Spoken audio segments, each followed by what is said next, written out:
Not really. So you missed everything's happening, didn't you? Yeah, for the most part. Oh man, you're in for it. You're in for a lot on the SideQuest July 3rd edition. The pre-Independence Day in America, but nowhere else. Post Canada Day. Canada Day was July 1st. Yeah. Happy Canada Day. Just give me 1 second. I'm just gonna wheel my rolly chair away. I have to find something. I don't know where it is. Fuck, where did it go? Go on without me. I have to find it. It's going to be a Tim Hortons cup. It's very important. Go on without me. Well, hi, everybody. I'm Dali Domofsky, coming to you live from a basement in a house. Not my house anymore, but also joining me, not in a basement. Maybe. I'm not sure. I can't tell because his camera's not on. Sam Dixon. Hello. Hey, what's up? There's a hat. And that would be Aaron Canada Man Kelly. I got this at Walmart for $9. That's amazing. That's the Canada version of the MAGA hat. That's why I bought it, because on my profile picture it kind of looks like that, and I've just been spending my time on Twitter trolling all those alt-right dipshits. and then they like my posts because they see the color of the hat and they're like, "Oh yeah, he's one of us," and they don't realize I'm ripping on like the dude they're all defending. That's amazing. How you guys doing tonight? Hey Sam, what's going on? I cut you off.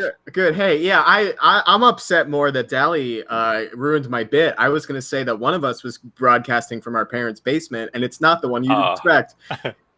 That's correct. I'm broadcasting from my mother-in-law's basement, where I'm being held captive. Please help. I don't have a house anymore. I think the last time I recorded I was still a homeowner. Let me rephrase that. I technically am still a homeowner because our house sale hasn't gone through.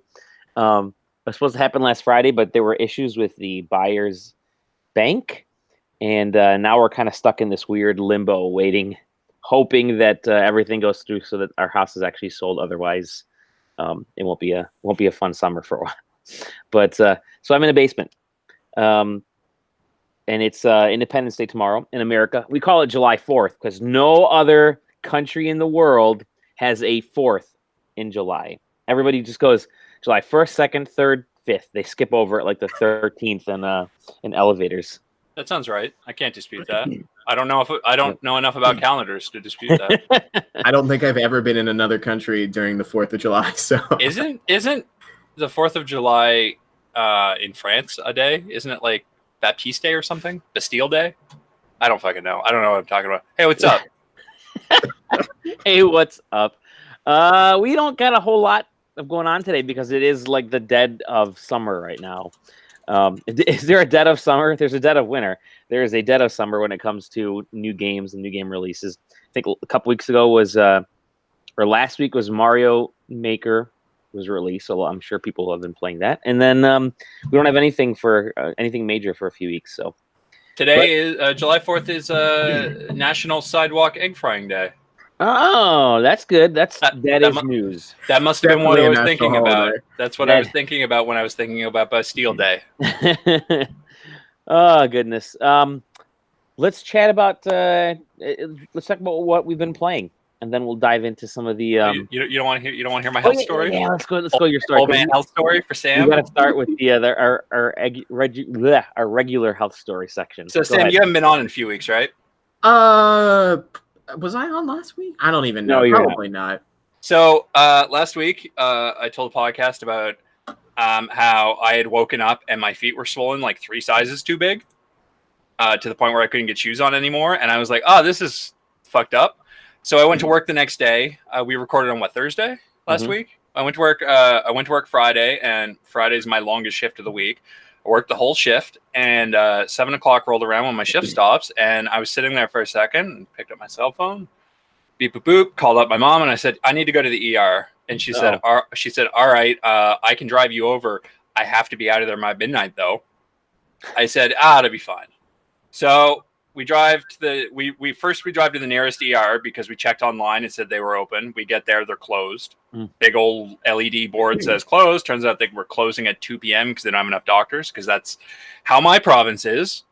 So we go to the next nearest one. We get there at about 8 o'clock. We sit there. 8:30, 8:45 rolls around. The triage nurse comes out to check for new patients because obviously if somebody shows up and they're like, stabbed or broken bones or something like that, they get bumped up the triage list and they get seen pretty much immediately. And then she does everybody else. So she takes me in to do the questionnaire, like, what medicines are you on? Blah, blah, blah, blah, blah. All right, show me what's up. And I'm like, all right, check this out. I pulled my socks off and she's looking at my feet and they're probably 4 to 5 sizes too large at this point. Oh my Lord. And she goes, holy shit. And I went, right. And she goes, all right, I'm going to bump you up to a triage level 3. And I said, great. Cause it basically starts I think it starts in reverse. It's like triage level 5 is like, you got the sniffles. Triage level 1 is if they don't fix you now, you're dead. So she puts me right in the middle. Triage level 3. I'm like, great. So what does that mean? She goes, well, it means you're going to get in before some of the people out there, but we have a lot of people who are in critical condition already being seen right now. So you're probably looking at 2 to 3 a.m. This is at 8:45 p.m. I said, oh yeah, well, my mom drove me and she has to be out of here by midnight. And she says, all right, here's what I'll do. I'll pop back out around 11 and give you an estimate. If it's going to be, soon, maybe you can stick around. If not, you can just leave and go to a walk-in clinic elsewhere tomorrow morning. And if you're the first one there, you'll get seen and they can probably help you. I said, okay. So went to Walmart, bought this nice hat. Mm-hmm. Ended up sticking around. 12 o'clock rolls around. My mom says, fuck it. I'll just cancel what I had to do tomorrow. 1 o'clock rolls around. 2 o'clock rolls around. 3 o'clock rolls around. I finally get in. The ER doctor comes through and he takes a look at my feet and runs me through a checklist. They take my blood pressure. They're giving me needles. I'm like flirting with all of the attendants the entire time, just making everybody laugh because I don't give a fuck. They're like, wow, they're like, why aren't you looking at this when they're putting the permanent stint in my arm? Cause they got to give me like IV drugs like all day. They're like, why aren't you looking? I'm like, I really don't like needles. They're like, well, your blood pressure is just basically flatline. Like you seem totally normal. It's like, yeah, cause I'm not looking at it. What are you talking about? They're like, oh, I've never thought of that. So that happens to me all the time too. So the ER doctor, he goes, all right, here's the deal. My job as the night shift ER doctor is to determine what it isn't, but I'm not a specialist, so I can't really tell you what it is because it's none of the usual shit. You need the day shift doctor for that, who is the doctor that would have been on when we arrived, but had then rotated off at midnight. So they're like, we got to keep you overnight. I'm like, fuck. All right. So they keep me overnight. Day shift doctor comes in. Day shift doctor is like whatever the doctor name of like a colonoscopy expert, like whatever that branch of medicine is.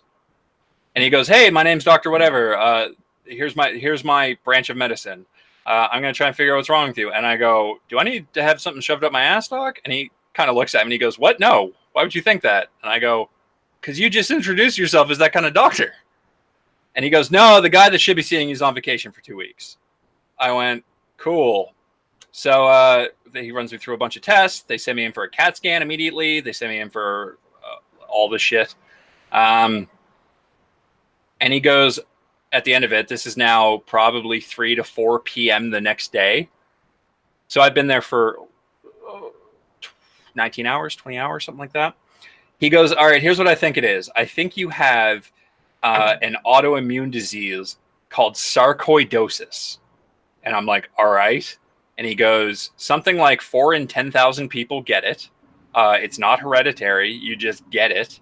And 3 out of those 4 people never show any symptoms. And I'm like, okay, well, my feet hurt. So what's up? And he goes, well, I can't diagnose it because it's not my specialty. Like, I'm not the type of doctor that can officially confirm it.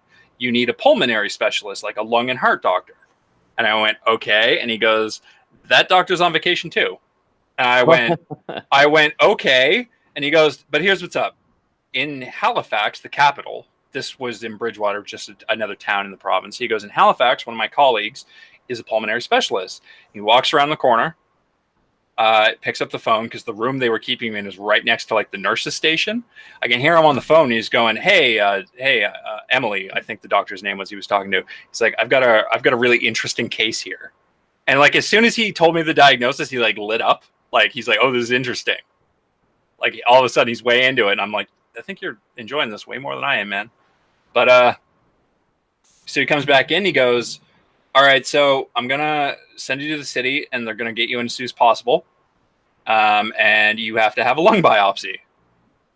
So I'm like, "Okay, why?" And he goes, "Well, the layman version is the only way you can tell if this disease is that everybody has these nodules in their lungs, and they get inflamed." And depending on what's causing the inflammation, they can determine what the disease is. And so we got to shove a tube down your throat into your lung and cut a piece out of one of those nodules and pull it back up to figure it out. I'm like, great. He's like, so you can leave now. I can't give you anything. We'll call you and let you know. I'm like, all right, cool. So didn't hear anything. Now I'm getting voicemails from the hospital that I was at, not the one in Halifax, from, I guess, the lung doctor there who's now back early, going, "Hey, we can get you in tomorrow."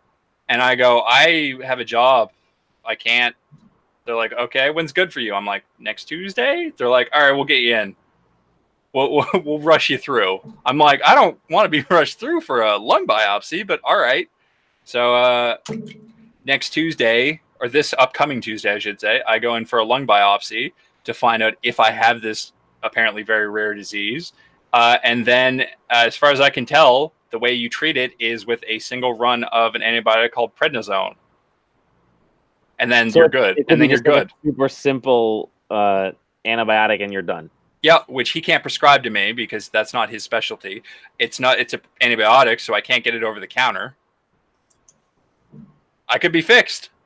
Instead, I have giant feet. So that's been my week. What's up, Sam? How's things? Sam, what kind of medical issues do you have? As somebody who has had a camera with a little scraper shoved down their throat into their stomach, mind you, not their lungs, it was the most restful day I've had in a long time. So I actually support the decision to have that tube shoved down there to find out what's wrong. Good luck with that. Yeah. I have not had such medical woes. Here's the best part. Let me cut back in. Here's the best part. So this disease, what it does is it targets like joints and ligaments. So it can, and like just random shit basically. So it can target a bunch of different things, including your lungs, which can make it incredibly difficult to breathe, including your eyes, which can make you go blind. And some other stuff. And there's like 3 specific examples where if it targets that and the damage is significant, you're legally disabled. Like you can claim disability and all that stuff. It went after my ankles, which isn't covered. So even though the fact that I can barely walk doesn't count. So I can't even get time off work. Anyway, go ahead. Rad. Yeah. Rad. Well, that was a good... some sort of good outcome there. I like to keep the people informed. You like to keep the people inflamed, is what it sounds like. Yeah. Let's get into what we've been playing, because I only have a half hour left. I'm flying out to Europe tomorrow. I'm driving into Canada from here in the States, so I've got to wake up nice and early and pack, and then drive out to Tirana. So yeah, I can't stay up late. Sorry, guys. Sorry, friends. Let's talk about what we've been playing. I can go first because I don't have a ton. I think I mentioned it before, I finally finished Dragon Ball Fighter Z. Nice. Finished that, the story mode. I was having trouble with the final boss, and I realized you don't actually have to beat her. You just got to like last the time limit, and you're done. Here I was trying to defeat her in a battle and didn't do that. So that defeated it and sold that game actually right away. That's what I've been doing lately is as soon as I complete a game, I sell it. Just throw it on Facebook Marketplace, get rid of it. It gives me money to buy more crap. And now I am finishing up Starlink. They had all that DLC show up at the end of, I think it was end of April or beginning of May or something. That Star Fox DLC and a bunch of other stuff. So bought all that DLC, downloaded it, and I'm playing through all of that. I got through just about everything except for like one last little piece. It's only like a total of, I don't know, I want to say maybe 3 hours of extra content total. If they have the races in there, which are not very good because the controls aren't very good and the course layouts aren't great. You are always flying off the courses in your pretty cool jet planes, your space planes, but it's okay. I don't know if I would pay I think the races are free, but the actual rest of the DLC with all the added missions is like $12, and I think it's a lot of money for. I think it's a few bucks more than what it should have been, but I get to play as Slippy Toad. That's always a good thing. The greatest Star Fox character. The greatest Star Fox character. Wow, peppy hair. Whoa, let's slow down here. I do have to say though that if you get this DLC, the writing for Peppy and Slippy is fantastic because Peppy straight up throws shade at other characters, and I'm like, I didn't expect Peppy to do that. Then Slippy jumps in as well and does a little bit of shade tossing. So, yeah, it's not bad. I don't think I don't think it's worth $11.99, but whatever. It's finishing up Starlink and putting that baby to rest, and then after that, I've got Mario Maker 2 loaded up. I've been just starting to fiddle with that guy after listening to Jeff's fantastic chat about it last week. So that's it. And mainlining. I've been playing mainlining, which is a really weird game.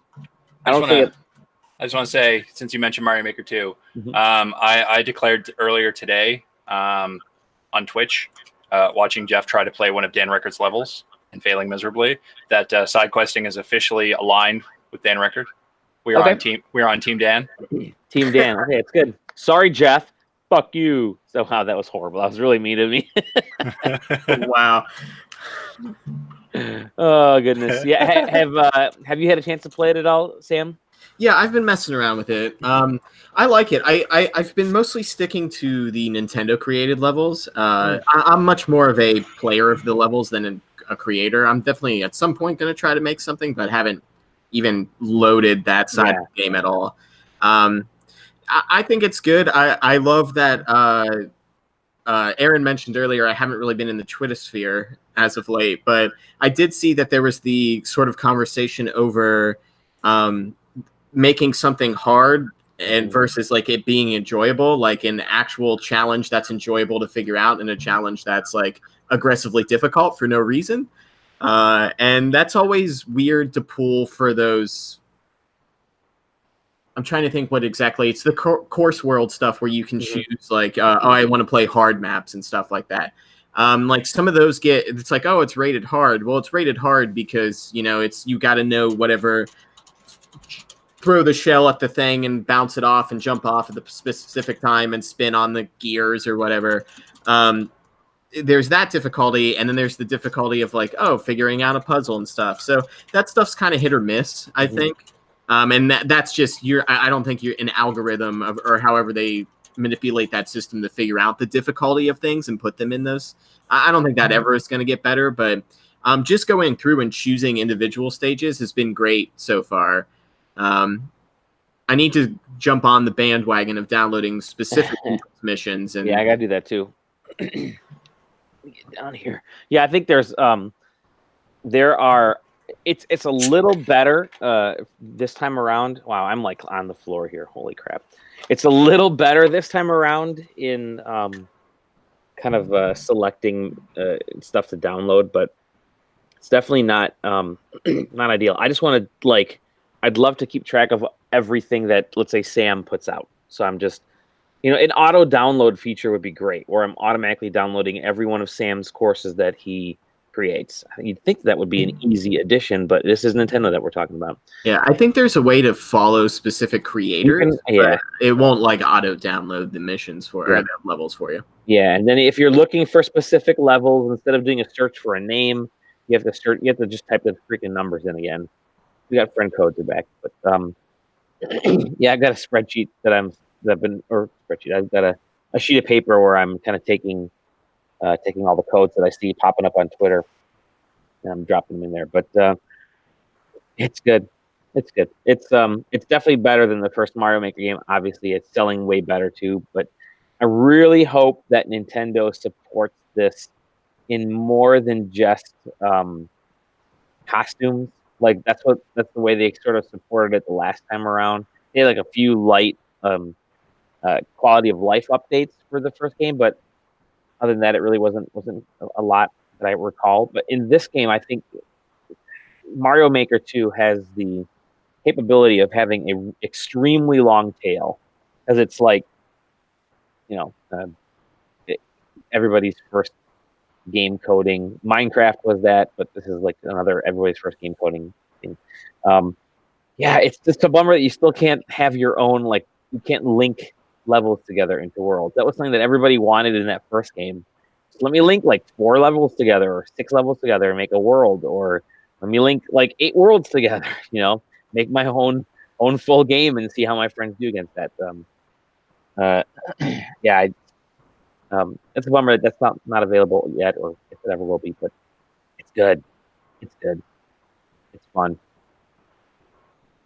I like the even the story mode, which is just basically tutorials, is pretty well put together. So that's all I've been playing. And Sam, since we were just chatting with you, have you been playing anything besides Mario Maker? Yeah, so I feel bad talking about moving around in room space VR when one of our members currently has Elephant Man feet. Hey, don't feel bad. I can't afford a VR setup anyway. So, well, let me tell you that I've had PlayStation VR, and that was hit or miss. It's one of those things where the experiences are finally showing up, but I just never had a good enough time where I felt like, oh, I should constantly have this set up, or I should make it super convenient for me to get things set up quickly. So like that's like, I don't want to say like the introduction phase to VR, but like getting VR set up can be a hassle unless you have like a space dedicated with things permanently set up there. There's the Valve Index just came out, and I've been interested in trying to get a more serious VR solution. And I was just kind of surfing because as most people, for absolutely no reason, will look at PC tech deals just because I'm bored and maybe something I want to buy shows up. And sure enough, there was one for Samsung's Odyssey Plus, which is a Windows mixed reality headset that does inside-out tracking. So it has the remotes track off of the headset as opposed to base stations. Tracking supposedly isn't as good. I certainly haven't experienced any issues that I would say is a deal breaker. Sure, there's been a couple of like things, but nothing that's ruined the game. Or with the PlayStation VR, the headset would lose tracking sometime, and that judder would, make you sick if it was a certain game type. So this does room scale, and I need to get a longer cable because I've definitely reached the max of it and almost ripped my PC out. And also because of maneuverability, you don't think about how low the light fixtures in your house are. Haven't damaged anything yet, but I now have a carabiner set up. A very official climbing one that I definitely didn't get as a keychain as a promotional thing somewhere. Holding a like chained dangling light that I have in my living room here. Chain just a couple more notches up, so if I go to swing something violently, I don't hurt myself or that light. But yeah, so I was able to get that headset cheaply on a refurbished deal. Refurbished in technology sometimes just means somebody opened the box, didn't like it, and sent it back, but they have to process it. That's why I buy everything from Best Buy, and that's a pro tip right there when you're buying like Apple Watches and iPads from Best Buy and laptops. Buy refurbished, because either they're a floor model, which the stores keep them in great shape, or somebody opened it, didn't want it, and returned it. So yeah, good tip there, Sam. So yeah, definitely shop refurbished. Now look out, I will say, as we're talking refurbished talk, C grade quality stuff maybe avoid because that's like everything that's been banged around and they're like, oh, it works, but like the upper right side of the bezel's cracked or something. You're like, maybe not the longevity of it, especially if you're going to use it rough. They're like, oh, it works. Wink. Yeah, exactly. It's like, hey, this thing normally costs $500 and now it's $75. It works. It reminds me of when I worked at Best Buy in like 22 years ago. I think 96, 97 era. No, that's not real. That's not. Yeah. 97 is not 22 You mean years Circuit now. City at that time? Yep. It's like 40 years ago. Anyways, I was working there, and it was very commonplace. I worked in the media area, so I was like selling PlayStation 1 games and GameCube games. But we had the guys in the warehouse. They had a deal going with the floor guys who were like selling TV and appliances, that if one of their buddies came in and they wanted to get a specific TV, they'd let the guys in the back know, and then you just hear a loud crash, and it's basically them just dropping the specific TV box that they wanted, really just damaging like the corners of the box. Because once the corners are damaged, like if there were rips or tears in the box, they had to sell that for like refurbished prices. So they were running a racket back there. Everybody knew they were running a racket where they were literally just damaging the boxes and selling it to their buddies for like 20% off, 30% off type of stuff. So there you go. Inside tips, inside baseball. Find yourself an inside man at Best Buy that's willing to risk their whole job. Their whole career, yeah, exactly. Yeah, man. So I mean, I've been playing a bunch of stuff, and hey, Itch.io and stuff like that is your friend because it's free VR stuff and stuff definitely worth experiencing and then donating because that's an option over there.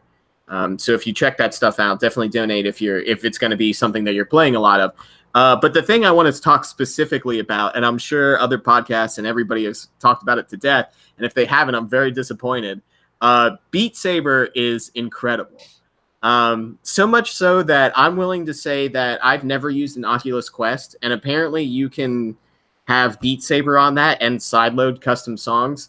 If you're at all interested in VR and you can float that price, Christ, that is such a good experience. So if you've never seen Beat Saber, think Guitar Hero. So notes are coming at you, and you have two swords in your hand, lightsabers basically, and you have to slash through these blocks that are coming at you to the beat, to like a note pattern, and these blocks have different directions posted on them. So it tells you which direction you're supposed to slash your sword. So if it, is pointing down, slash down. They can do all types of diagonals, and it looks so good. It's very non-intrusive for people that aren't used to VR. You're not like the world's not moving around you. You're not moving around Escape. You're just stationary. The world you're sitting in is stationary, but these blocks are coming at you. You can set like no fail states and like HUDs off, so you're not looking at points or hearing that you're fucking up or anything like that. It's just like a really good way to experience and play songs. So if you are at all interested in rhythm games, this is now technically like a choreography simulator in VR, and it can give you a pretty damn good exercise for doing it too. So I just last night purchased it and looked at it and was like, if it's under a gig, I'll buy it tonight just to try it out. Because I'm having people over this weekend, so I wanted to have like a party game for people to play. And I probably downloaded that game at 11 o'clock at night and probably went to bed at like 3 a.m. Nice. Because that game was just so much fun. Yeah, I can't say enough about how good of an experience that is, and how like a good case point for VR, where it's something that, yeah, you could probably have done that on the Wii or the Wii U just with Wiimotes and, however, but something about being in that VR and having the headset, blast that song audio at you and just like the confirmation of the controllers vibrating when you're slashing through things. It even like, gives you haptic feedback when you're just touching the sabers, so you can feel like, oh, I'm, them in physical space, and they can run into the blocks and not give you the highest score, yada yada.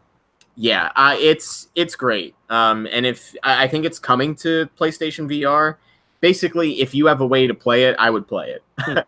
I would find somebody that has VR and try it out. Go to one of those cafes that have VR and just choose that game and don't worry if you think you're going to look silly, because you're basically like the color guard in a marching band, like dancing to the songs. But it's great. It's awesome. I would highly recommend playing it.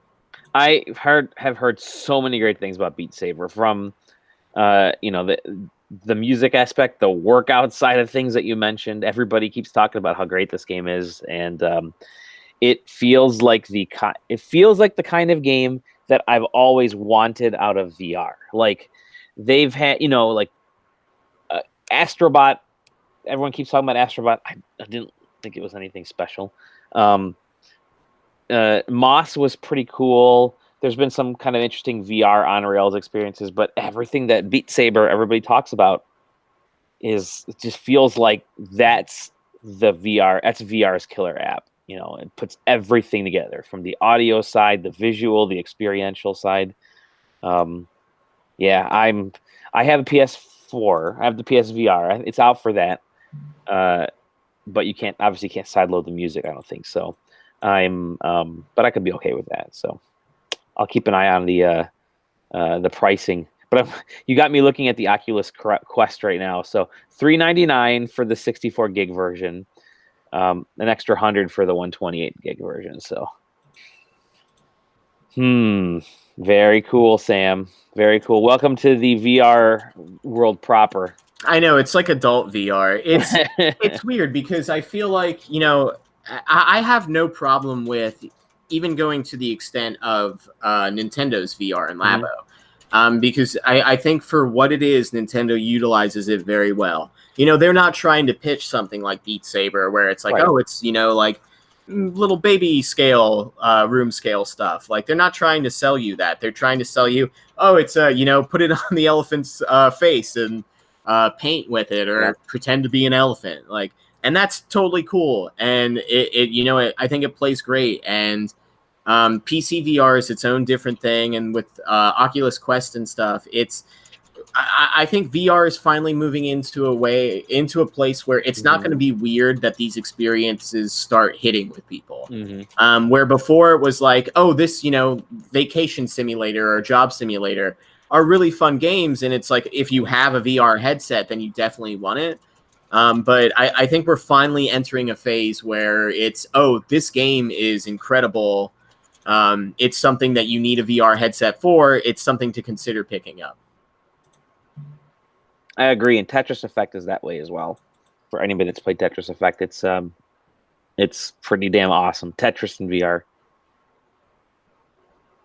Yeah. Well, cool, dude. Aaron, what have you been playing? Are you bringing Shadows?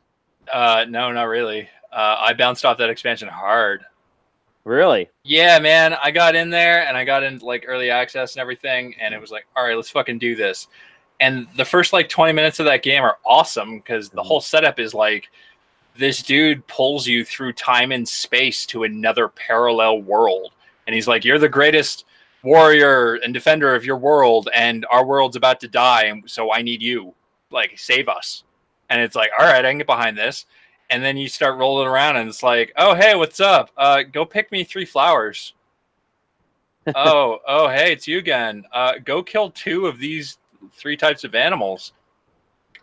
Oh, hey, what's up? Hey, I remember you. There's a literal pile of garbage behind my house. Go throw some perfume on it so I don't have to smell it anymore. And I'm just like, greatest hero of all time. I'm like, fuck this. And I just haven't played in a couple of days. I've been playing a lot of Teamfight Tactics. Okay. Yeah. TFT. I bounced off apparently everybody. I bounced off Dota Underlords really hard, and I've been playing a lot of Teamfight Tactics, and I'm getting I'm okay at it. I'm at the point now where I'm complaining about RNG when I don't win, so I'm probably somewhere in the middle of the pack. Now that's not available on mobile, correct? No, as of right now, because they built it into the League of Legends client. Gotcha. Is that open to all League players now, or is it still okay? Yep, it was in like quote unquote open beta for a week, and there was some weird restriction where every account for League of Legends has something called an honor level, and I don't know how it goes up, but I think it goes up from getting like commendations from matches and you had to be honor level 3 to play in the open beta, and I'm only honor level 2. So I couldn't play in it, but now it's open to everybody. You just go in, it's right there. They got a big banner, and they got like weekly challenges, and it's microtransacting out the ass. Well, like the game, you want to play the game, you get in there and play that game, and you don't pay money's not going to help you do anything like that. But they got like just cosmetics and like your little character that doesn't do anything except you walk them around, and like you can hit the buttons to make them like squeak. And they level up. And if you want to level them up, it works just like these games. So I think you need like 3 1-star of the same character to level it up to level 2. And then you need 3 2-star characters to level it up to level 3. And I think level 3 is the max. And I think they're like $10 a pop. And they might be blind box. I'm not sure. But I think the math out there is that you're looking at between $100 and $150 to get one of those to 3-star. They don't do anything. It doesn't matter. They are unimportant. But yeah, I don't know. That game's fun. I wish it was balanced better. You can kind of predict whether or not you're going to win or lose based on the first 3 rounds. Because the first 3 rounds are item rounds. You fight just neutral monsters before you start fighting other players. And the items that they do or don't drop it's completely random. So you'll have people who get like 4 of the best items from those 3 rounds, and they can just like fucking snowball out at the gate and never lose a fight. And then you'll have somebody who gets no items or an item, and it's just like, well, I just don't have the items. I can't catch up to that, so I'm not going to win. But when it works, it's really fun.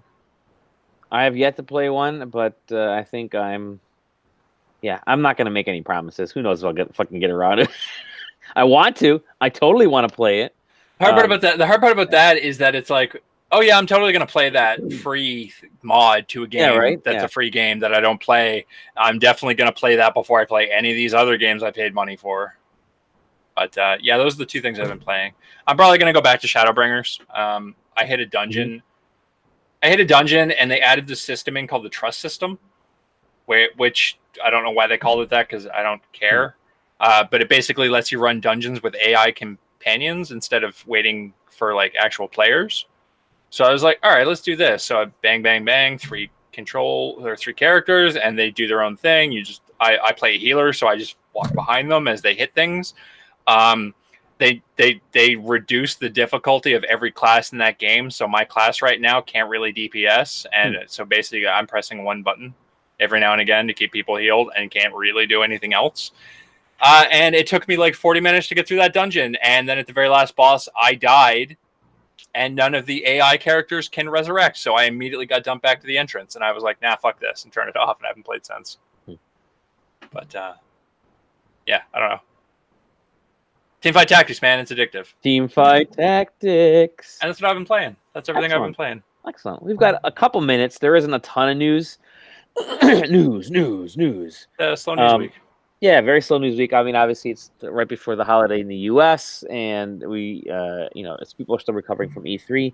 I'm guessing stuff will start to pick up middle of July as the March to like Gamescom starts to happen and the fall season. And Gamescom's like usually at the beginning of August, right, somewhere on there. But I will mention one thing: the Cuphead DLC, the Delicious Last Course, which was showcased. Was it at Microsoft's press conference at E3? Has been delayed to 2020. So I think was it like 2 weeks after it was announced, it was delayed to 2020. So yeah, that's the thing. That's kind of a bummer if you wanted some extra Cuphead, but that won't be happening for a while.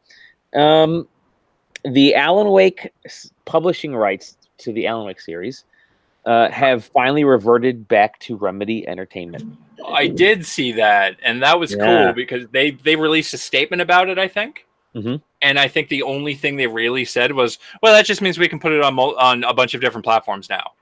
So, yep. Sweet. I could see. So one thing that's interesting is there was Give me that Switch. recently. Yeah, actually, dude, Alan Wake on Switch would be fucking awesome.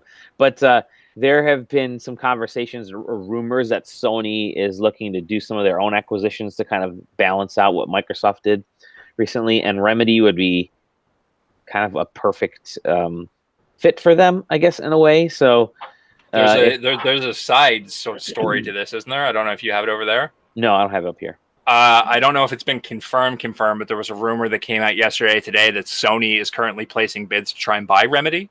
That's what it was, yeah. So, Yeah. Okay, all right. Yeah. Interesting. Yeah, so we'll see if that actually happens, but sign deals for every platform for Alan Wake before you sell yourself to Sony. Exactly right. Other than that, I can't, there really isn't a lot. I'm flipping through our news. There's a Final Fantasy XIV live-action TV series coming at some point. Yeah. Everybody thinks it's going to be about 1.0. Yeah, exactly. Which honestly might be cool because 1.0 ends with maybe the coolest event in a video game ever. Mm-hmm. So. And that's it. That's the only news bites I got. Yeah, I didn't really have anything else. There's nothing. I went through and looked, and it was just like, well, you were dying too. Your feet were about to explode. There was that. You want to see him? Are we on Twitch or are we on YouTube? Totally fine. We're on YouTube. We do have to switch pretty soon. So, for those of you who are watching us on the old YouTube live, I had to ask because I don't think YouTube has no feet guidelines, but Twitch absolutely does. Twitch has no feet guidelines. Holy shit! Yeah. Yeah, we're going to be switching some things around with our live streams and trying to figure out how we go forward because I'm rolling back. Yeah, what does that mean? It's going to cover up the entire screen. I can't get my feet up that high. I'm not that flexible. YouTube's changing. Google's getting rid of the YouTube kind of group hangout stuff. So, which is a bummer. So we'll have to figure out how to go forward. There was that interview, the Stadia interview with GameSpot, I think it was, where he was like, "Yeah, I don't think bandwidth caps are going to be a concern." Yeah, yeah, that's right. Yeah, no, that'll be fine. You'll be okay. It's like, fuck off, dude. They're going to be a concern, and you're going to drop Stadia within a year because nobody's going to buy in because they have bandwidth caps. That's exactly what Google does, right? They'll throw something out there. It'll be in beta, like Stadia, like they've announced. Stadia will be in sort of a beta for. I was thinking about it the other day because I made this argument to somebody and they were like, well, yeah, but Google does that with like mostly software, like mostly projects. And I was like, I thought about it. I was like, well, that's true. And then I was like, well, no, it isn't because they did that with Google Fiber and they did that with Google Glass. Yep. So. Yep, you're right. Fuck Google. Fuck Google. No, but not really. If you want to pay for the site, that'd be totally cool. Yeah, if you want to pay for the site, I will absolutely shill Stadia. We will. Yeah, it's my favorite. His feet. It's my favorite console of all time. If you pay me. Yeah, there you go. See, we're calling it the Ouya for a new generation. It's not a console, man. It's not a console. It's a controller attached to any device you want to. It's an idea. If they want the proper terminology. It's a literal dream web, is what they're trying to spin you. Speaking of spinning webs, go see Spider-Man. That was really good. I saw the Avengers Endgame. What was the extra footage? I'll go ahead and spoil it. Show's over. I'm at Dali Domovsky. That's at Sam. He's not even on Twitter. Who cares? No, don't look for me. At Scratty Bones all over the place. SideQuesting.com at SideQuesting. On the Twitter, SideQuesting TV. Is there a maple leaf on this hat? There is a tiny little maple leaf on that. Happy Canada Day, happy Independence Day, America. Happy Bastille Day.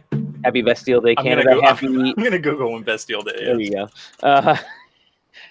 July 14th. Oh, perfect. So we're right there. Happy Bastille Day. Good. That's everybody good. We're gonna do a little bit super quick spoilers for the new stuff at the end of Endgame. If you don't want to hear it, log off now. We're gonna count down in 5, 4, 3, 2, 1. Blank. There's no it's a really shitty deleted Hulk scene. I like Hulk. It's not very not. I very like good. Hulk. It's it's basically just Hulk being the Hulk. I guess the lead up to when they bump into him as Professor Hulk in the diner. So it's one-liner probably. There's a slight one-liner, but that's about it. And it's like the pre-CGI, the pre-final CGI stuff. So it looks like the Hulk in the Avengers game that Square showed off. I think that's the level of visual quality. So that was the deleted scene. The extra scene, post-credit scene, was actually the opening minutes of Spider-Man: Far From Home, where we meet Mysterio for the first time. So go check that out. Then they had a new. Go ahead. What was that? I was just gonna say, I didn't like the first Spider-Man. You didn't like the first Spider-Man? I like that dude as Spider-Man. I like the dude who played Vulture.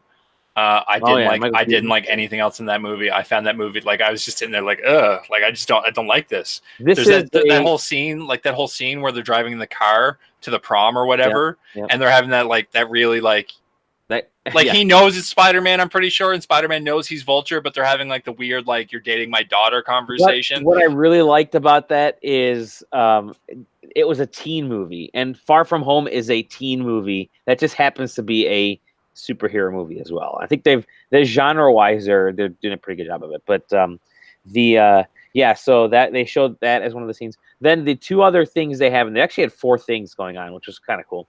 One was kind of a new closeout mini tribute to all the different characters. So they showed like the actors in costume as each of the heroes that they play. So you have Chris Evans as Cap, you have Hemsworth as Thor, and then it goes through everybody, like every major actor that's been a hero or villain in a lot of these as well, or like a major featured character. They name everybody, and then they end with Robert Downey Jr. as Tony Stark. That was kind of cool. So it's just like this little visual aesthetic thing, and then finally the last thing that they had, I think it was before the Spider-Man Far From Home thing, was the like a tribute to Stan Lee. So it was just cool it was a little bit of a tearjerker. But yeah, it's a cool tribute to Stan Lee. I bought tickets. I didn't want to sit through the whole movie all over again because I've seen it plenty of times.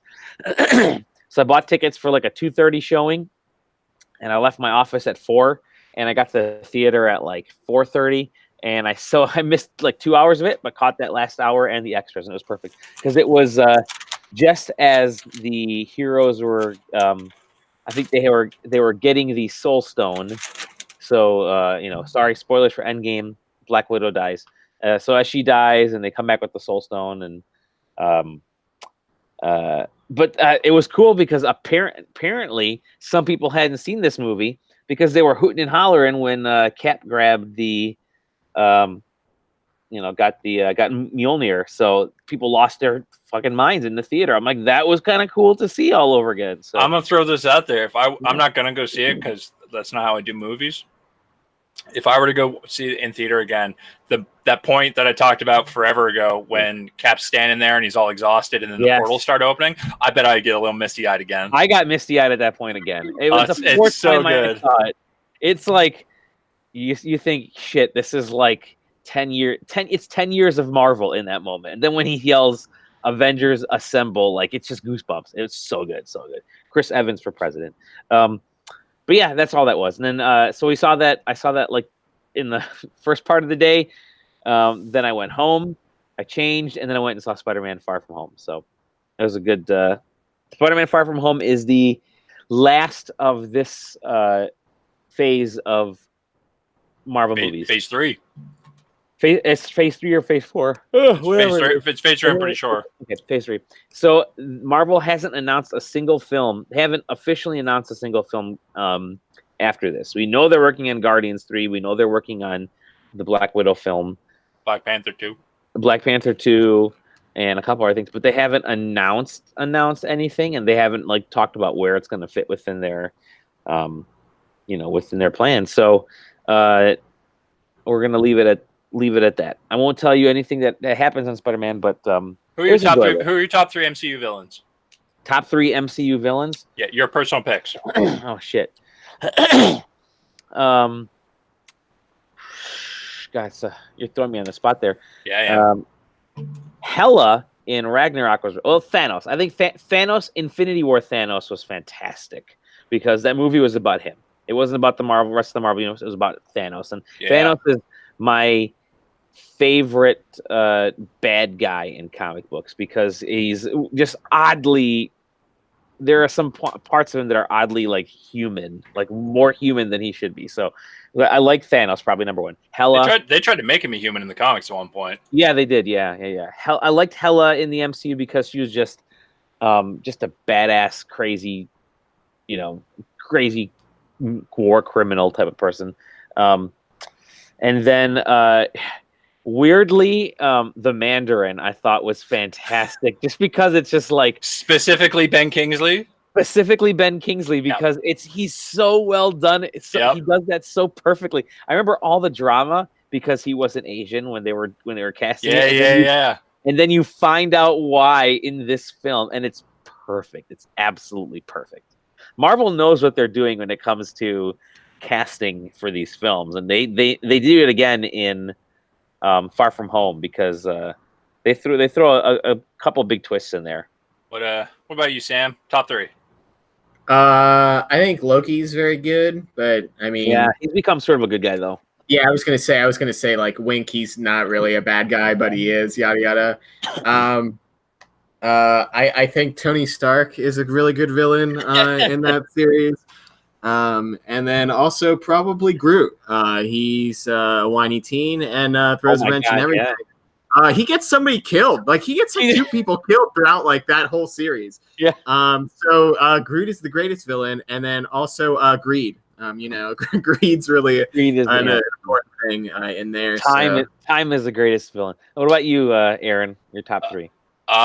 Mandarin, weirdly enough. Okay. Killmonger. Killmonger was good. And Zemo.